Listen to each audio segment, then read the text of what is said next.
እንዴት ዋላችሁ? ሰላም ናችሁ? የዛሬ ቆይታችን አቃቂ አካባቢ ያለውን ነገር እናያለን። Nageenya isiniif turtii keenya irraatiin wanta naannoo Aqaaqii jiran kan daawwannu ta'a. Naannoo bosonaa waliin akkamitti akka wal qabatanii fi wanta yaadnee akkamitti hojjechuuf yaalaa akka jirru wal hubannoo uumuuf nu gargaara.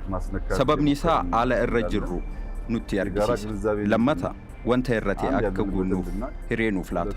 Sadaffaan ammoo akkaatuma gahee hojii keessaniin wanta itti hidhaatan yoo qabaatan karoorsuun akka itti hidhaataniif waliin daawwachaa gidduutti ibsa isiniif taasisaa waliin imala. Gaafii yoo qabaatanis mari'achaa kan deemnu ta'a. Naannoon amma itti malaatii jirru kanatti kan daawwannu hojiilee harka qalleeyyii bu'uura godhatanidha. Eessa kaanii eessa akka ga'an ilaalla. Hojiilee kunneen immoo osoo baay'inaan babal'ifne eessa ga'uu akka danda'u kan ilaallu ta'a.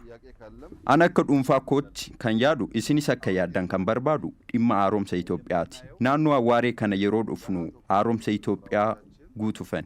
Namoonni haaromsa Itoophiyaa qixaan hubachuun isaan rakkisu naannoo kana yoo dhufan jalqabbii keenyaa fi bu'aa isaa akka hubatan kan dandeessisu keessaa tokko naannoo kana. Akkuma mul'atu manni kun mana haadholii lamaati. ኩታ ጭሲቻ ቶኮ ቀባ ይኸው እዚህ ጋር እንደምታዩት ሁላችሁ ይታያችሁ ከሆነ አላቅም ያቺ ቤት የሁለት እናቶች ቤት ናት።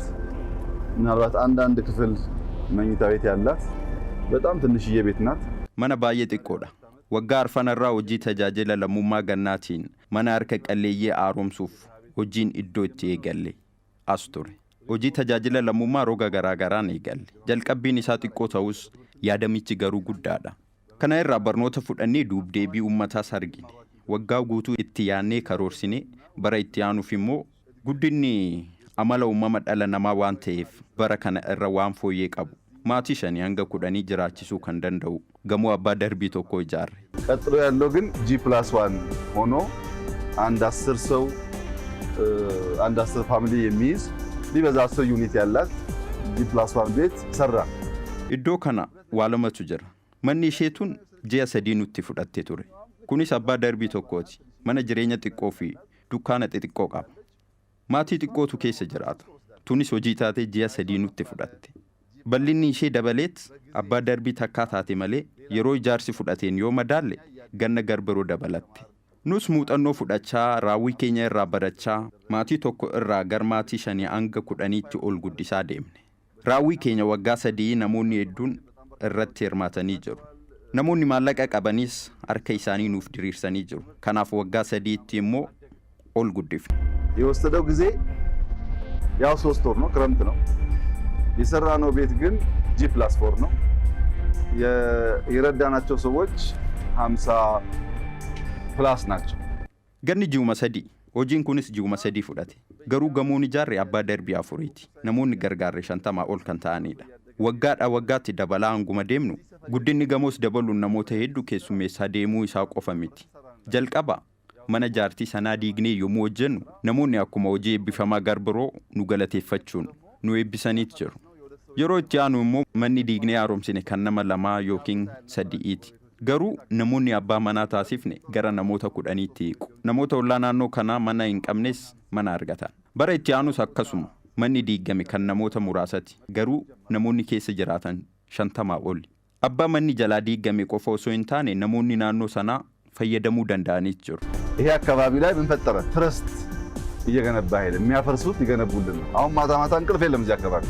ላለፉት 4 ዓመታት እንቅልፍ የለም። Wanti kun naannoo kanatti amantaa ijaaraa deeme. Yoo ijaarame nuuf ijaaruuf jedhaniiti yaadu. Naannoo kana waggaa 4 darban boqonnaan hin jiru. Namoonni kan dalagamaa jiru nuuf jedhee waan amaneef misoomicha deeggaruu itti fufan. Harka qalleessa waan ta'aniif maallaqa walitti qabuun hojjettoota nyaachisaa hojichi akka itti fufu jajjabeessaa tura.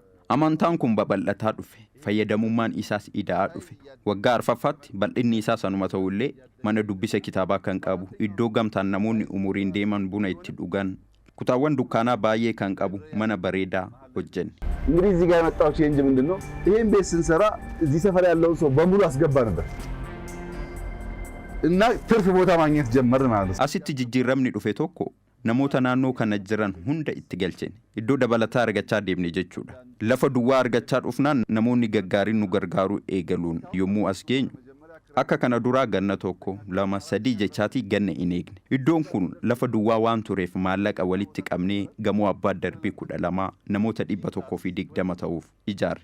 Asitti kan sin ajaa'ibu waan kana kanaasofne gaafa guyyaa masqalaa affeerraa laaqanaa irratti. Erga haasofneen booda qorannoo fi boca yookiin diizaayinii isaa xumuruun fulbaana 30 osoo hin guutin ijaarsa eegaluun boolla qotuu eegale.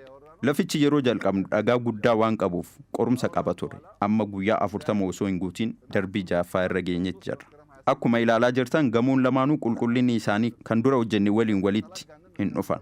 Walii galatti kaayyoon keenya namoota 120 as keessa galchuudha. ዓላማችን ባጭሩ 120 ሰው ማስገባት ነው።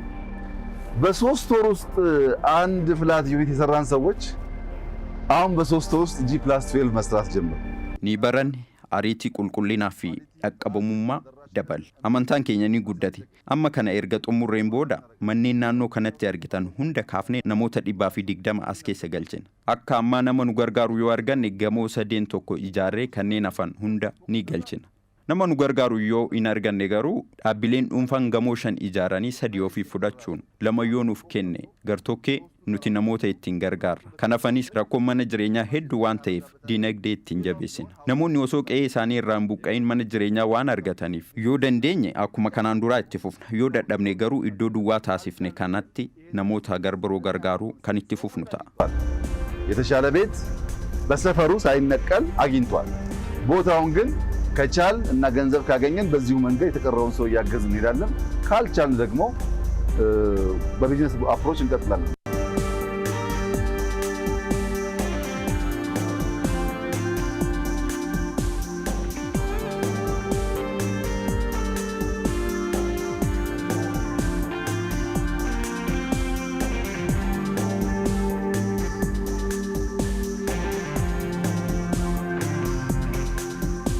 ይሄ ጥይት ቤት ቤተ መንግስት ከተሰራ ጊዜ ጀምሮ ላለፉት 100 ዓመታት ጥይት ቤት የሚባል ወታደሮች የሚኖሩበት ቤት ነው።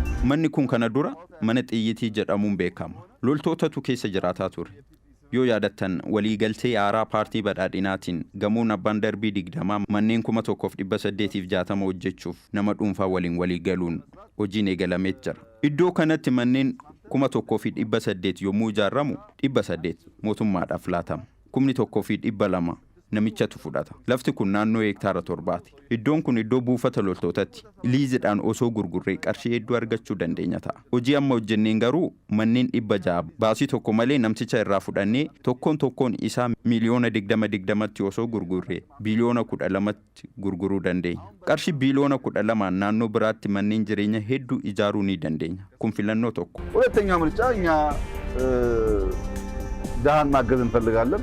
100 ቤት ለሰፈሩ ሰው ለዳሃ ብንሰጥ filannoon garbiroo nuti harka qalleeyyii gargaaruu waan barbaannuuf mana 100 hiyyeessota naannoo sanaaf osoo laannee mana 100 miseensota paarlaamaaf osoo laannee manneen 100 immoo deetaa ministeerotaatiif osoo laannee 300 afaan qofa gurgurree qarshii biliyoona 5 hanga 6 argachuu dandeenya. Gatii liizidhaan argannu dachaa isaa arganna. Maallaqa kana gara investimantiitti geeddarree rakkoo mana jireenyaa ni furra. Kanaaf mootummaa fi dhuunfaa irraa fudhannee yeroo dalagaa deemnutti uummata ijaaraa badhaadhina yaannu sana fiduuf bu'uura nu dandeessisu lafa ka'aa deemna. Badhaadhinni dhaloota tokkoon kan ijaaramu miti. Dhaloonni bakka wal bu'aa wal deeggaraa kan dhufuudha. Nuti garuu bu'uura keenya. Biyyoota garaagaraatti imaluun wanta nu badhe irraa ka'ee daandii sirrii irra jiraachuu keenyatu nuuf gale. ኤየን ኑፍ ገለቻ ኦብዘርቭ ያደረኩት ነገር ትክክለኛ መንገድ ነው ተከትለን ያለን ገብቶናል።